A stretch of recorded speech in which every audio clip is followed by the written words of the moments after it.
Hey everyone, back again. Today we're going to continue on now with episode 3, and in this episode we're going to cover part 3 and part 4. So part 3 titled The Law of the Tendential Fall in the Rate of Profit, and part 4, The Transformation of Commodity Capital and Money Capital into Commercial Capital and Money Dealing Capital. So before jumping into it, you know the spiel. If you happen to have landed here, go check out the other episodes, and please go check out the episodes I've done on Adam Smith, on David Ricardo, on Capital Volume 1, Capital Volume 2, and that'll give you a pretty good idea about what's going on here. So let's start here with part 3, titled The Law of the Tendential Fall in the Rate of Profit, and chapter 13, titled The Law Itself. So the rate of surplus value is S over V. That is the amount of surplus extracted over how much is paid for in labor. So if you pay somebody $10 for their labor, but you charge $20, $10 above that labor, let's pretend for a moment, even though it's impossible, let's just pretend you aren't spending anything on raw materials or machines or anything. Then you have a surplus value rate of 100% because $10 is going to wages and $10 extra is coming out of that. So the end product that was made is a $20 thing, which is what the labor created, but the laborer is only earning $10 of that. So 100% in this case is the rate of surplus value. Now he contrasts that with the rate of profit. The rate of profit is going to refer to that $10 surplus, now not divided by the amount spent on wages, but instead the amount spent on the entirety of capital. So, or spent in capital, being the amount spent both on wages and on constant capital, like machines, raw materials. And by dividing that, by doing a relationship or a comparison between those two, you can find the profit rate. Now, we've already covered this a bit, so there's a little bit of recap, but in any case, we have these two different rates here.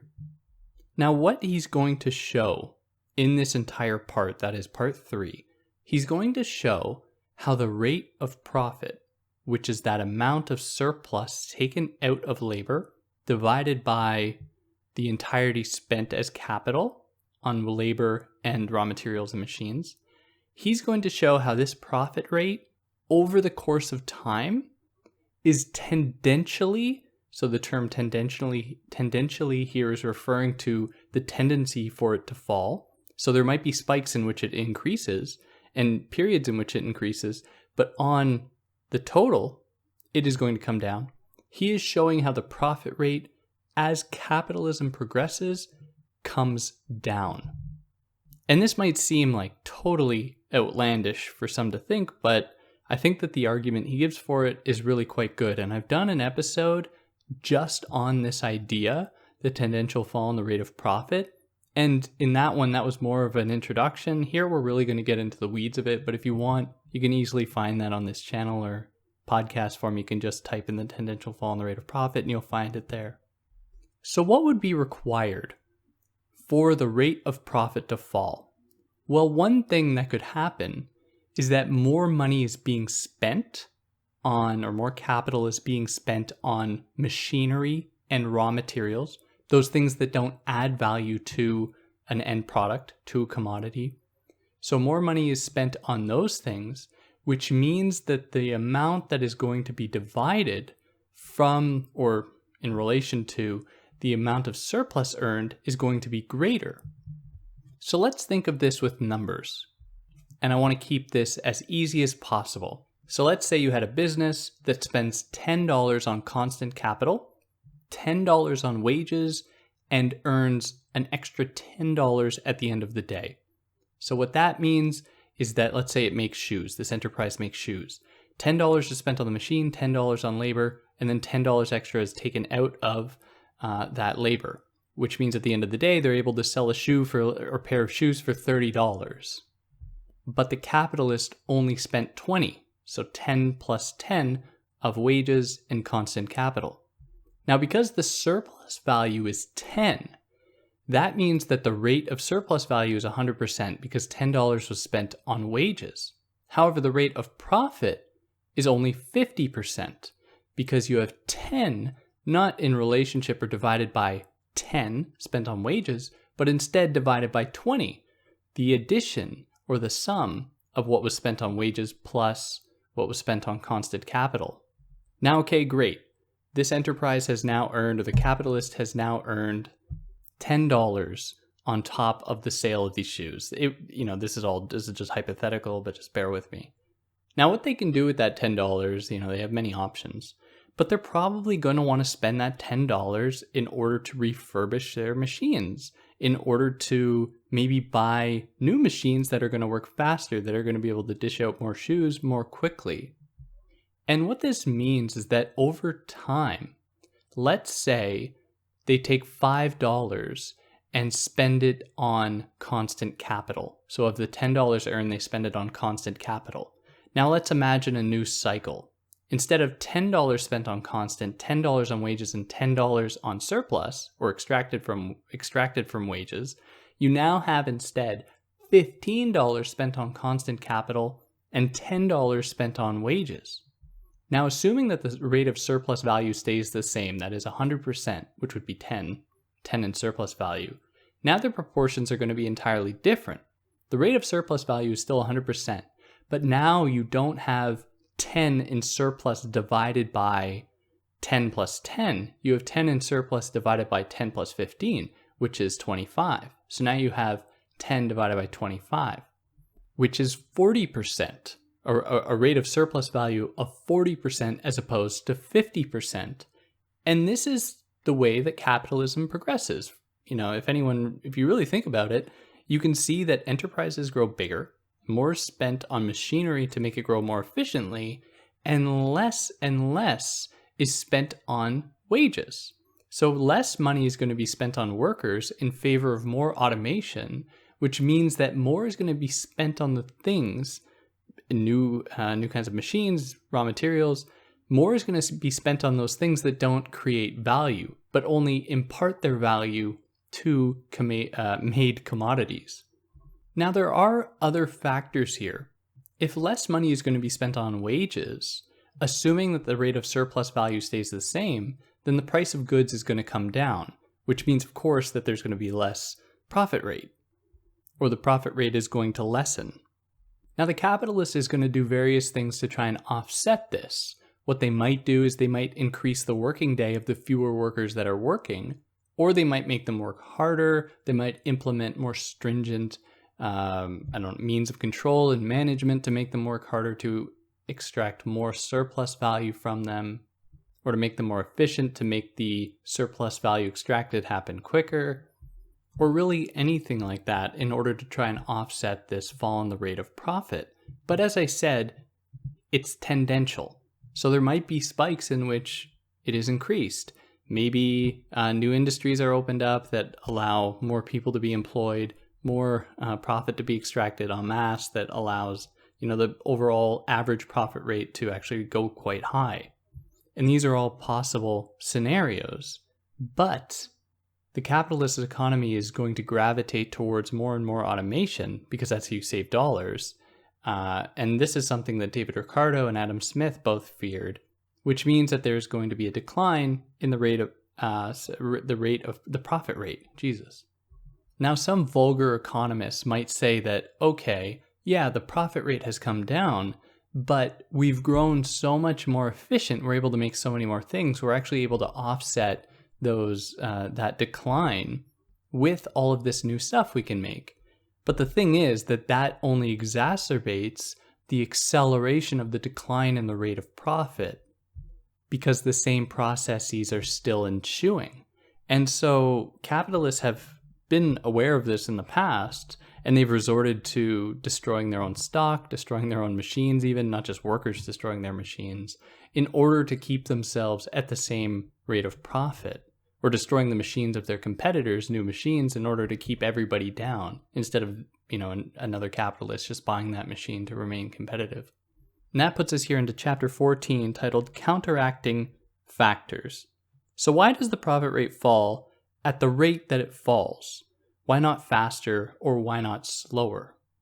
Now, the rate at which it falls is going to be determined by three factors, or it's going to kind of attain a degree of equilibrium in its fall, or its fall is going to be regulated because capitalists are going to try to regulate it with three ways. They're going to increase the rate of exploitation, the rate of surplus value. They're going to just simply reduce wages. They might cheapen the elements of constant capital so that less money is spent on constant capital. They might make, there might be such ample supplies of unemployed workers that they could, pay them very little. And this is what is called the Industrial Reserve Army, which I've done an episode actually on this very term itself if you want to go and find. Or trade can bring down the costs of constant capital in order to make those costs come down, or there can be an increase of a share in capital that is invested to compensate for lowering profit rate, and that earns some people interest. So people are investing in order to offset this decline, the overall costs spent on constant capital. And we're going to get into this more as we go on, but interest, the relationship between interest and profit and landowning and rent are going to be very important for Marx here. Now, this brings us to chapter 15, titled The Development of the Laws, the law of the tendential rate of profit, fall in the rate of profit, the law's internal contradictions. So a rise in surplus value might mean a fall in profit. Now, as this happens, and I've already sort of intimated this, there's going to be the production of more goods to try and offset this lowering profit rate. And this will open the door for overproduction, for speculation, and ultimately crises. And this will result in, for Marx, the existence of excess capital alongside a surplus population. Because if you try to offset your falling rate of profit by making more things, there's no guarantee that people are going to be able to buy those things, especially because more of your money is going to buying machines and raw materials than paying laborers, which means that the pool of people that are actually able to buy your products is decreasing because machines aren't going to buy your products. You need people to buy them, and they need wages to have the money to buy the things that you're making if you're starting to make them en masse. You're not just making a few things that you could rely upon just a few people to make. You now need even more people to buy your stuff so that you can keep yourself afloat.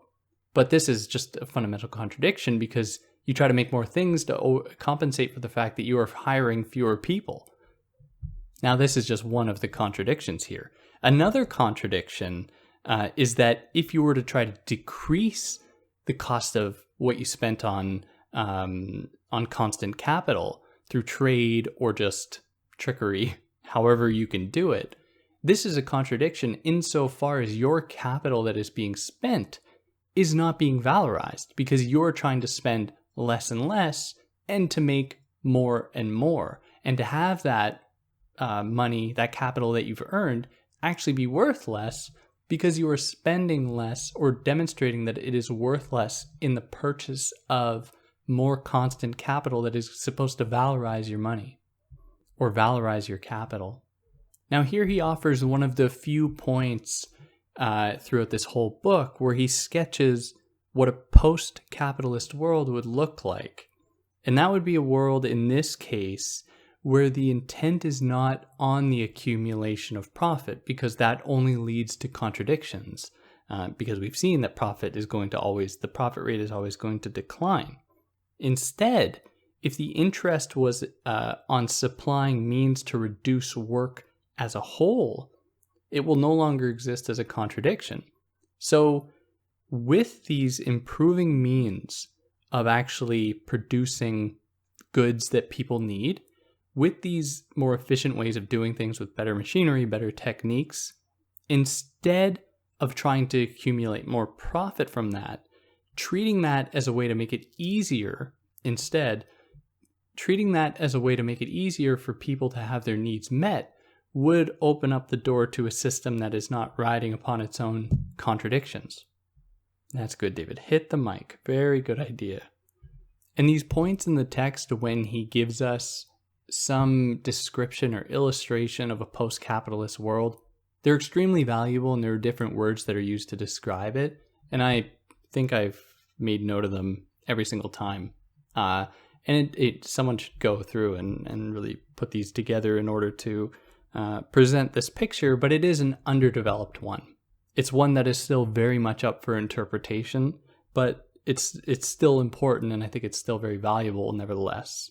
And that puts us here into part 4, titled The Transformation of Commodity Capital and Money Capital into Commercial Capital and Money Dealing Capital. That is merchant's capital.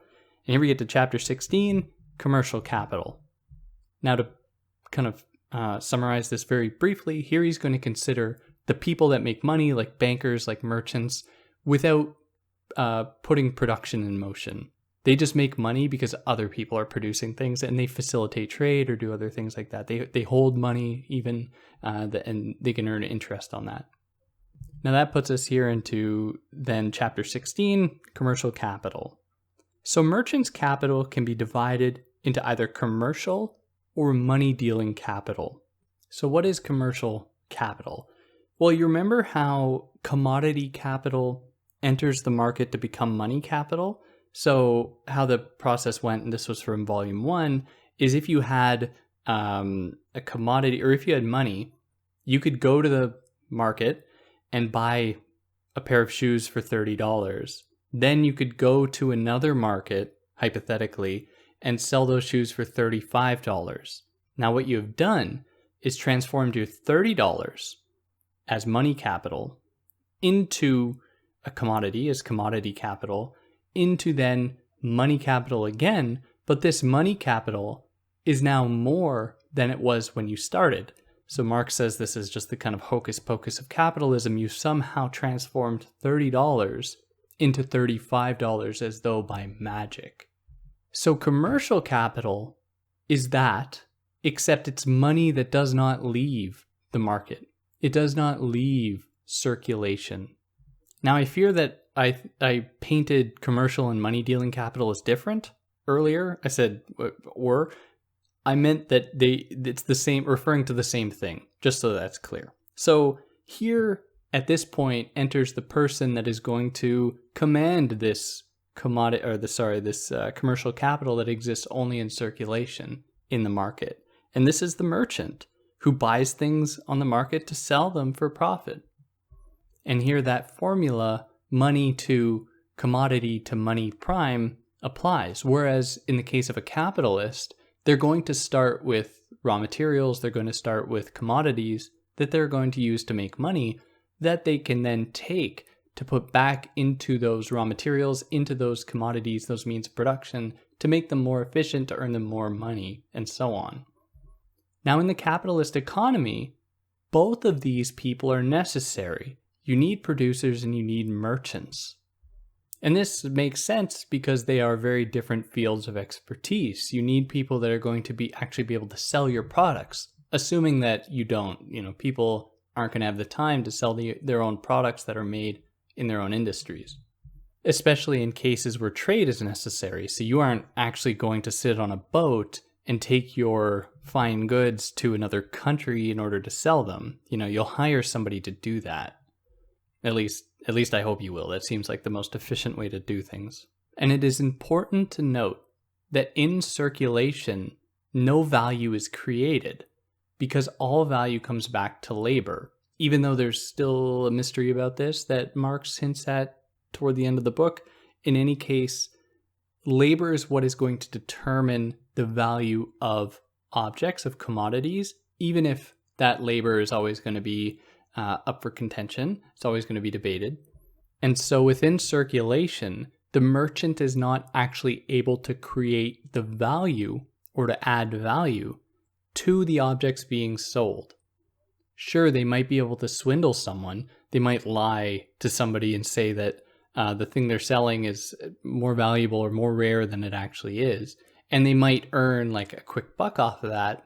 But if you were to take, you really have to take the aggregate, the entirety of all exchanges to understand or to grasp the fact that no object is going to be able to actually gain value in circulation. Because if that were the case, there would just be chaos in terms of the production of goods. It wouldn't actually be necessary to have people working.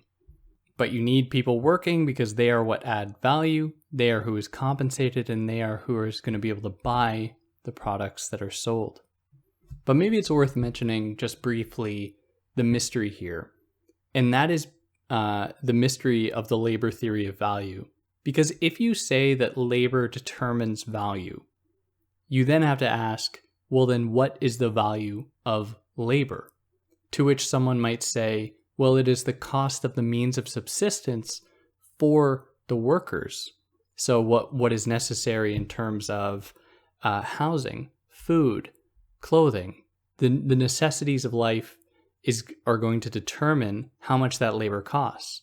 But these things, shelter, clothing, food, are all determined by labor.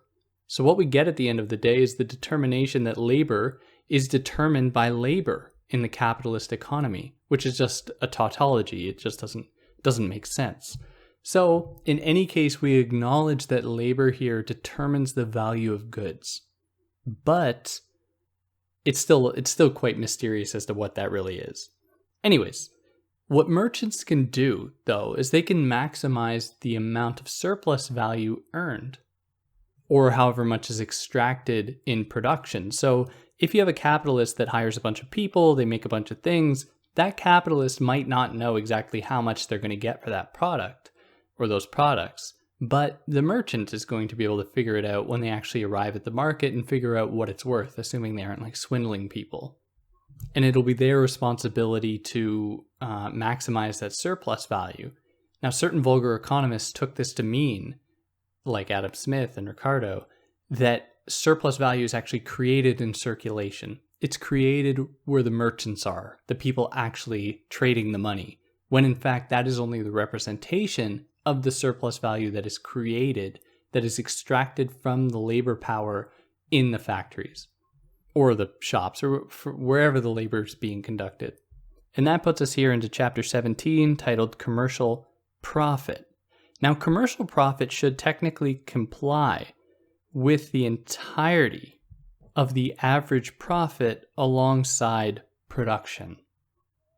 Now, this is kind of a mystery here. So the fact that merchants, the people who aren't responsible for producing value, but instead just moving value around, the fact that merchants can make profits on top of what the capitalist earns is kind of a mystery if we consider the law of supply and demand. Because if the industrial capitalists could have technically earned that extra money themselves instead of having to pay this merchant, why didn't they? So merchants reveal the extent to which that objects, the commodities, are sold for less than their values, or they're sold for less than they could be sold for to consumers. At least from the perspective of the industrial capitalist, of the capitalist who isn't making the entirety of the object's worth, because some of that extra surplus value has to go to the merchant who they have to pay to sell that thing for them. Now let's say, hypothetically, that if we take an industry, let's say shoemaking, and we found that the average profit of those industries is 20%, which means that the object is sold at the end of the day for a value, for a dollar amount, that when compared to what is spent on constant and variable capital, when we compare those two, we find that the profit rate is 20%. But we also know, we could factor in the fact that there is a merchant being paid to actually sell that good. So the amount that is actually earned in production, in the profits in production that is earned to the capitalist, is not going to be 20%, because some of that has to go to the merchant who is selling it. Let's say it's 2%. So now only 18% profit is earned to the capitalist who has put forward all of this labor, or has hired up all of this labor power and put it to work in order to then earn in their mind 20% when really it's only 18%. However, and the complexity here is really, you can't understate this. However, because we know that the merchant does not add value, we know that that 2% from 18 to 20 is not going to actually add anything to, is not added value to that end product. It is just kind of swindling on top of what was actually added in terms of labor. So the real amount is 18% if we take the actual average that is earned in production, but there's a kind of magic supplement to that in terms of this 2% on top of it. Now this problem gets trickier when we consider the fact that the idea about the average rate of profit, which Marx is showing that, it's really tied to, in the capitalist economy, to production.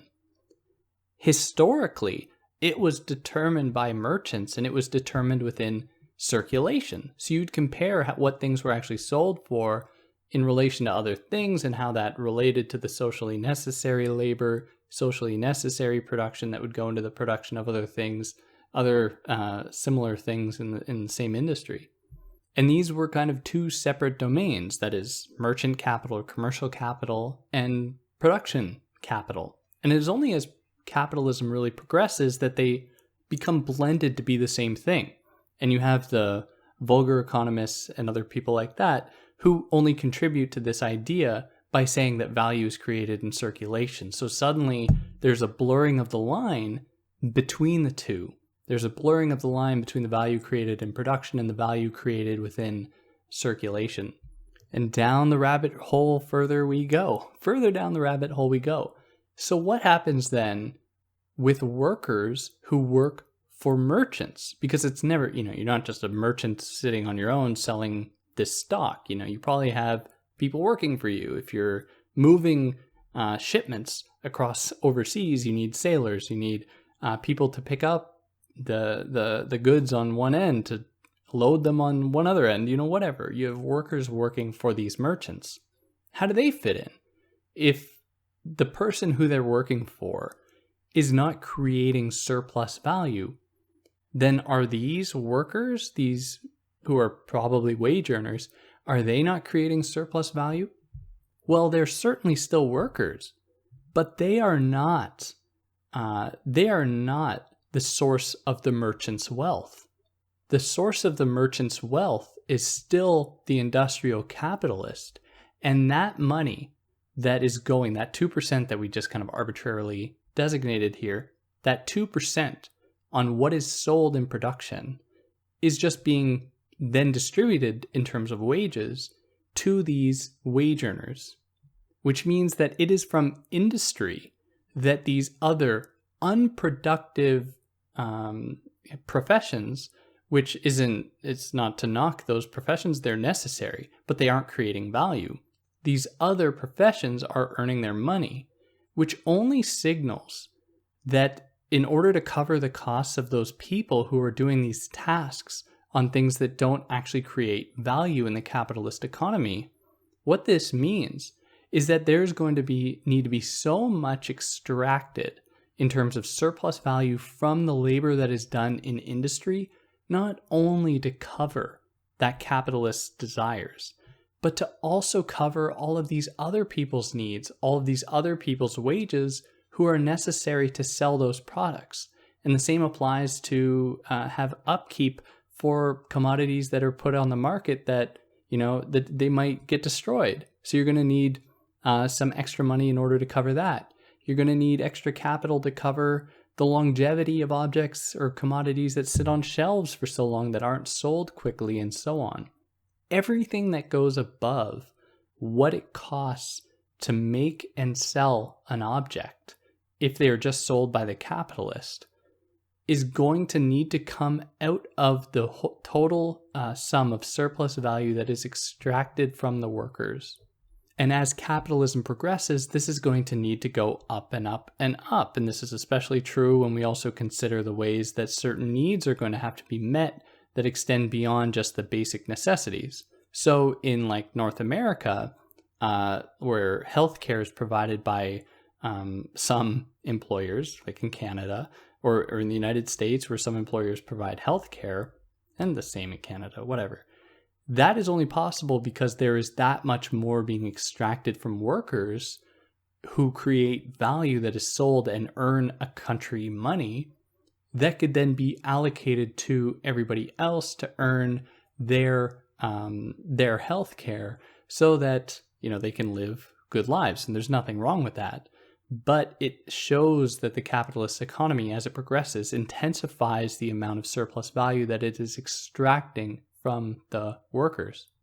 Which, again, there's nothing really inherently wrong with that.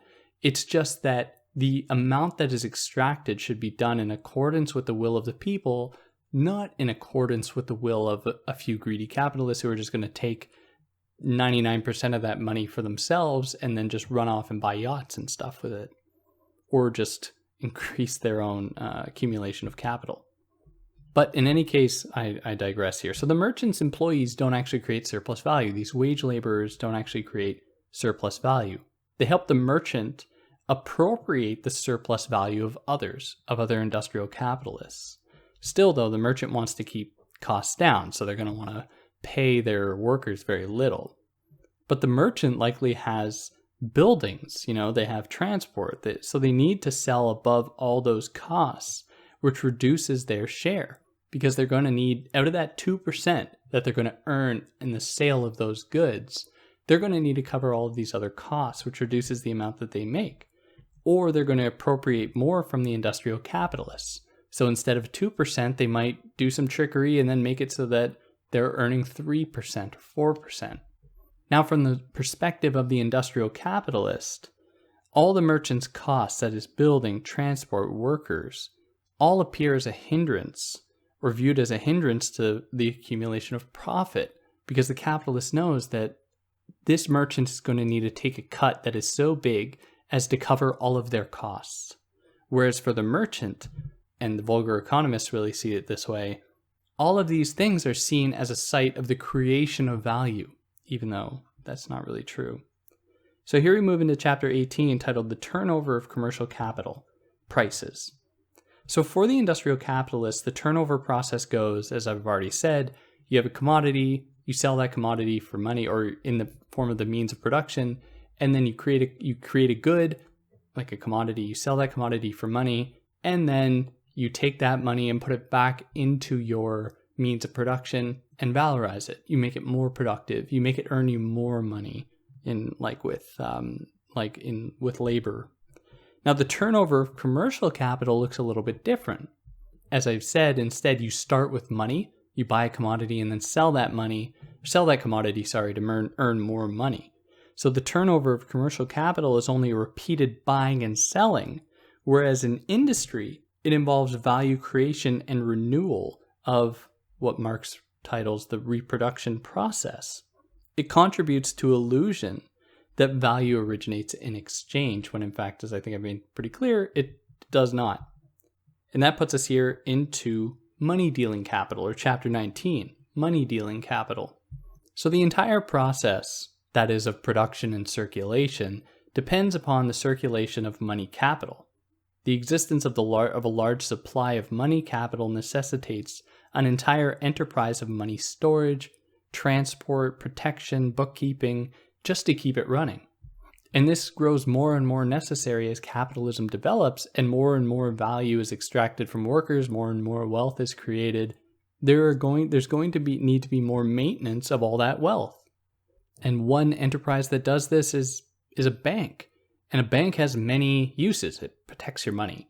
It valorizes your money because it'll then invest the money for you and earn you some, and it takes some off of that. It will facilitate trade, especially trade between different countries with different currencies. And so it is necessary for global expansion of capital. Now, banks or other enterprises that do this kind of work aren't productive labor. They aren't creating value. They're getting paid only from the pool of surplus value that is actually earned out of workers. And that puts us here into chapter 20, Historical Materialism on Merchants' Capital. So to be clear, merchants' capital is autonomous from circulation. the circulation sphere of industry. It is the type of capital that is forever confined to circulation.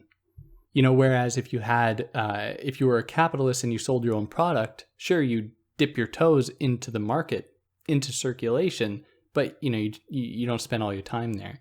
Whereas merchant's capital is capital that just exists within the circulation.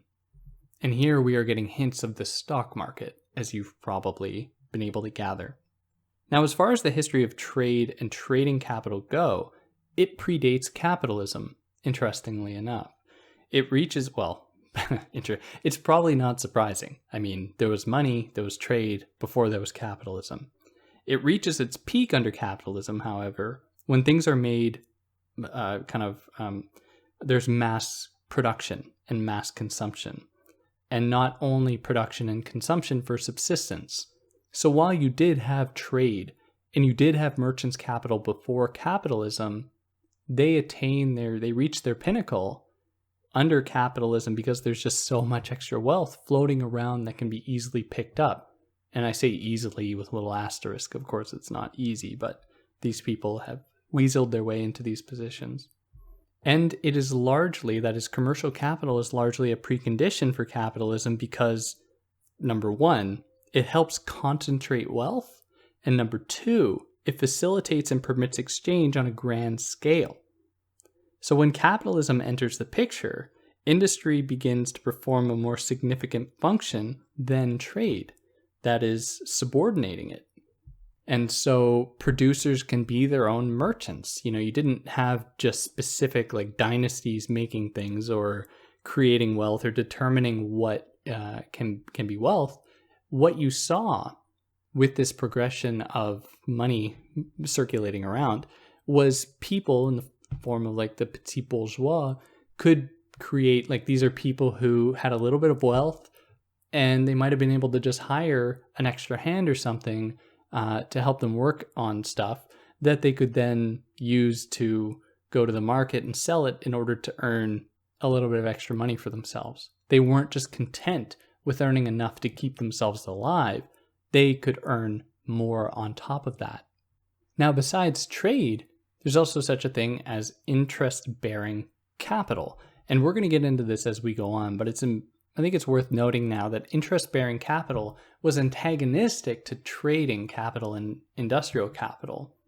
Interest-bearing capital is almost like a lower form of trade in that it doesn't even require the movement of any value.